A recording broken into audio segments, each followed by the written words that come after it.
gudoomiyaha golaha deegaanka ahna duqa degmada Laascaanood mudane Cismaan Saleebaan Jaamac ayaa saaga kormeer ballaaran ku sameeyay wadooyinka magaalada Laascaanood olgala ay hormood ka tahay dawladda hoose degmada Laascaanood oo lagu banaaneeyo wadooyinka magaalada Laascaanood ee dhanka waqooyi ee magaalada Laascaanood wadooyinkan ayaa lagu wada in lagu goglo laami duqa degmada Laascaanood la hadlayay ayaa uga digay bulshada ku dhaqan magaalada Laascaanood inay ka waantoobaan wadooyinka la dhisanayo waxaan taaganahay wadada laamiga ee 3 kiiloomitir oo ka soo laabanaysa aaga Farxas Kulle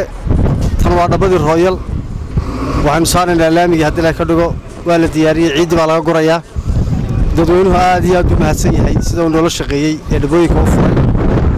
waxaan leeyahay sida dhabada Royal dadku waxa ku daydeen inay sii furtaan dhulkooda wadooyin badan oo kala la sameyn doona 3 kiiloomitir oo 6 baan qaban doona hadii la ka dhinta bishara 3 kiiloomitir sida loo baneeyay ee dadku u diyaar garoobay kuwa kale ku daydeen waxaan uga digayaa dadka wadooyinka ku habsanaya ee wadooyinka dhisanaya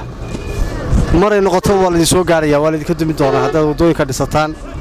ama barkad ka dhisa ama suuq ka dhisa ama guri ka dhisa waxaad ogtihiin Laascaanood wadooyinkeedu way xidhnaayeen boqolkiiba 99 hadeerna boqolkiiba 90 way furan yihiin dadweynuhu intooda badan waa dad dhabooyinka jecel waa dad horumarka jecel laakiin dad baa caadaystay in dhabooyinka ay goostaan waan uga digaynaa dadkana waxaan leeyahay ka digtoonaada dhabooyinka qofkii la calaamadiyo ha furto hawlgalkan ay dawladda hoose hormoodka ay ka tahay aad ku barnaanaysaan xaafadaha waxa jira xaafadaha in weli dawladda hoose gaadhin oo cirfiyada magaalada kuwa maxay ka qorsheeyeen meel aan la gaarin hadii la ka dhigo ma jirto waxaan ka shaqeynaa magaalada toonkeeda iyo dhulka ganacsiga marka in wadooyin loo sameeyo leed lagu xiro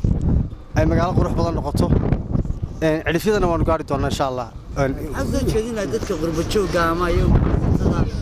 reer Laascaanood waxaan leeyahay qurbo joogta iyo ganacsatada reer Laascaanood way ka maqayeen doorkoodii